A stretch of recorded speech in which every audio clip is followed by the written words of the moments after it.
Aloha, all of my paranormal people, and mahalo for joining me for another exciting, head-scratching episode of Insane Disappearances. Today, I read to you a story about this woman right here. Her name is Nita Mary Mayo. And I, of course, am your host for another case I'm going to read to you today.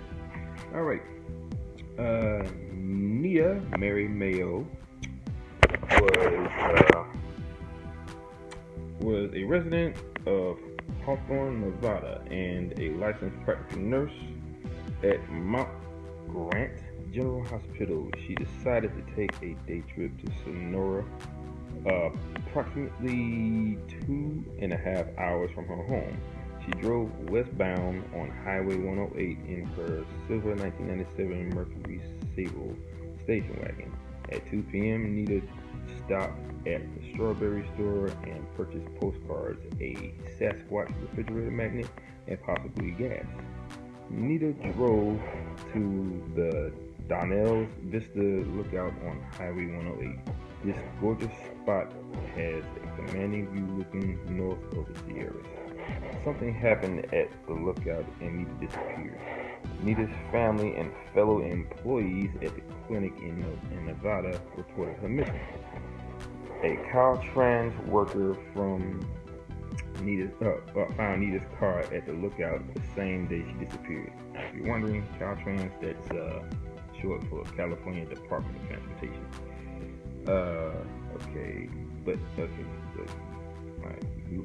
He found her car the same day she disappeared, but he didn't know at the time she was missing. On August 10th, he heard of Nita's disappearance and called the sheriff's office. They processed the vehicle. Inside the car, they found Nita's purse, car keys, and cell phone. Her car was locked but had a keypad for entry. After a conversation with the family, the only items confirmed missing were her camera and her prescription sunglasses. Deputy Ed Warnock from the Tuolumne County Sheriff's Office helped manage a massive search for Nita. Motorcycles, jeeps, dog teams, searchers, and volunteers combed the area of her disappearance without finding Nita. Nita's car door was locked and the keys were inside, but she could open the door with her keypad. Excuse me.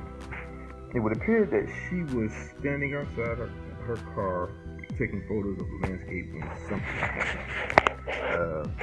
The point is in a very large open area. It was the middle of a clear and gorgeous day. An abduction by vehicle could possibly have occurred, but there were huge risks. If the abduction was extremely quick, the possibility of being seen by other motorists was likely. Even if the abduction was fast, other motorists would have seen a vehicle near Nita's. Evidence that no serial abductor wants. An abduction in broad daylight at a major vista point along a primary highway seems almost unbelievable. However, Nita didn't fall over the edge, didn't walk away, and didn't voluntarily disappear. Something very unusual and very dark happened to this nice woman. Okay, now as far as this case goes, my opinion on that, just a random, outing for this woman. She decided to go out somewhere and just have a good time, enjoying the scenery. And somewhere along that point, she disappeared without a trace. And like most cases, for some reason, all their belongings are either still at home or they're in their car with the car door locked. Why that happens, I don't know. But at the same time, no one can really figure out whatever happened to her because she just disappeared without a trace. Was she kidnapped? No, highly unlikely. Was she abducted? Once again, highly unlikely. Now, California, is a huge spot for UFOs and Bigfoot, depending on where you are. But obviously, in certain areas of California, it's very big on dimensional portals that open up in a lot of the areas in California, like especially in the national parks. Now the problem is, dimensional portals are unseen, because it's just made of energy. Energy is unseen by the naked eye unless you have some sort of high-tech technology in order to actually view it, like a night vision camera, if it's possible, or like maybe some type of thermal camera. Maybe they can pick up some heat signatures from this device, from this wormhole.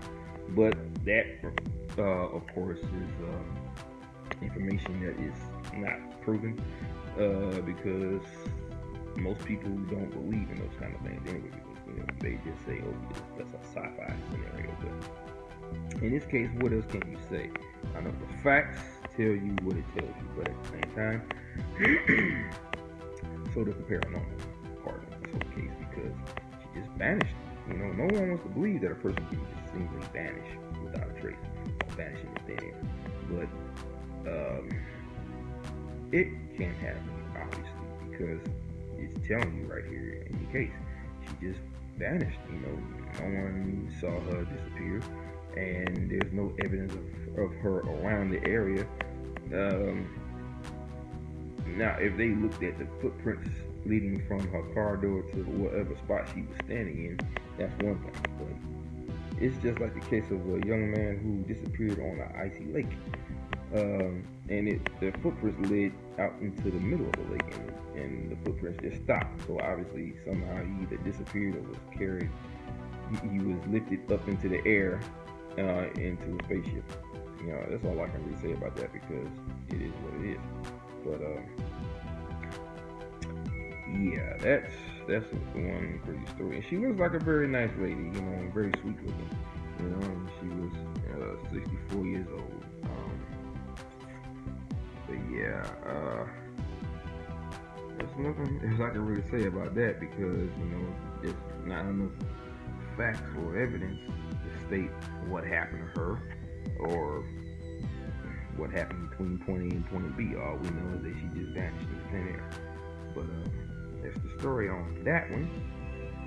I got another one about a young man named Richard McPherson. This young man, he went missing on 5/26/38 at a place called Rock Creek, 4 miles south of Shut-Eye Peak in Madera County, California. He was at the age of 10 when he disappeared. And Nevada Star newspaper article from May 27, 1934 stated that USFS Ranger Chester McPherson was assigned to the Shut-Eye Peak lookout station. On May 26, 1934, his sons Richard and Robert and their cousin Howard Ibbotson went fishing at the headwaters of Rock Creek. A storm moved into the area and dropped snow as the boys were fishing. The boys camped at the site all night, and then Robert decided to leave and get assistance. Howard later stated that Richard had disappeared from the campsite, unknown exactly when. The boys were eventually able to contact authorities, and a search ensued. The Civilian Conservation Corps was organized in conjunction with 40 USFS Rangers searched the area. Let's see. The headwaters of Rock Creek is approximately 4 miles south of Shut-Eye. The elevation of the creek in the gully starts at 5,400 feet and quickly declines. The creek starts in an area adjacent to Whiskey Ridge and the Sierra National Forest. On May 28th, an article appeared in the Fresno Bee explaining the search crews had found the body of Richard McPherson 2 days and 3 nights after he became separated from the other 2 boys. The article stated that the body was only lightly covered against the rain, sleet and snow, which alternately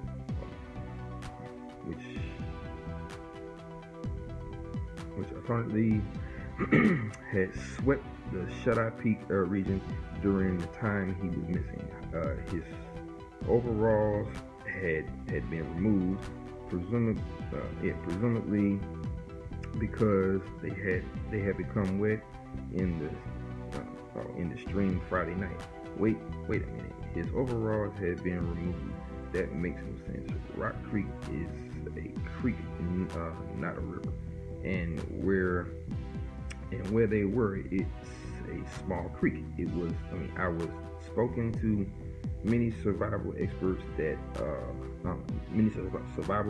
about the overall statement, and it doesn't make sense to anyone. It was raining and snowing in the days just prior to Richard being found. I don't think a 10-year-old would be stripping his clothes off. He'd be looking for more clothes. The issue of the overalls being off the body obviously struck the writer of the article as being so odd that he included it in his summary, and even attempted to logically explain it all. I don't think it can be. 2 extremely odd and unrelated disappearances have occurred in the Shut-Eye Peak area in the last 49 years. Almost 49 years to the day. A very, very odd coincidence. The disappearance of Teresa Byer and the body found of Richard McPherson. If you have time at this point to go to a computer and Google Shut-Eye Peak, California, look at the vastness of the Sierra Nevada, and imagine the odds that Teresa and Richard both disappeared in nearly the exact same spot. Yeah, that's a pretty weird one right there. How he just vanished and then they found his body with no coveralls on. The fact that they were taken off is kind of weird at best, because I remember something that Whitley Strieber had said about A-port scenarios. An A-port is a technique that ghosts use to transport objects from one point to another. But he also said that when these objects or items are found in another area of your home, he said that they're like warm to the touch or hot to the touch. Apparently, I don't know, maybe the molecules of the material or the item are being heated. It kind of reminds me of when you actually try to bend something or stretch out plastic, like thin plastic. It actually gets hot in the area that is being pulled on, or that's being stretched out in both directions. Because the molecules, they rub against each other and they cause friction.